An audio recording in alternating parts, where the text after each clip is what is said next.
میرے ہم خواب میرے ہوش کے ہمدم میرے دوست، شاعری خواب نہیں ہے کہ جسے دیکھنے کو گہرے اندھیرے میں سوچوں کی ضیاء چاہیے ہو، تخلیہ چاہیے ہو۔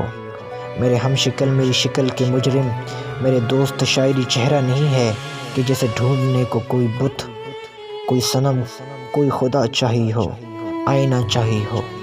میرے ہمزاد میری روح کے محرم میرے دوست، شاعری جسم نہیں ہے کہ جسے کھوجنے کو دل جواں اور بزرگوں کی دعا چاہیے ہو، تجربہ چاہیے ہو۔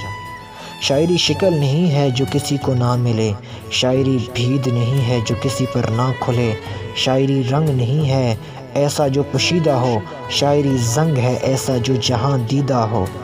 ایک محکار جو دو نیم نہیں کی جاتی، شاعری زو ہے جو تقسیم نہیں کی جاتی۔ میرے ہم اثر میرے رنج کے واقف میرے دوست، شاعری خواب نہیں ہے جو کسی پر نہ کھلے، یہ حقیقت ہے جو تسلیم نہیں کی جاتی۔ حرف خاموش سے تصدیق مگر پاتی ہے، شاعری جی نہیں جاتی تو مر جاتی ہے۔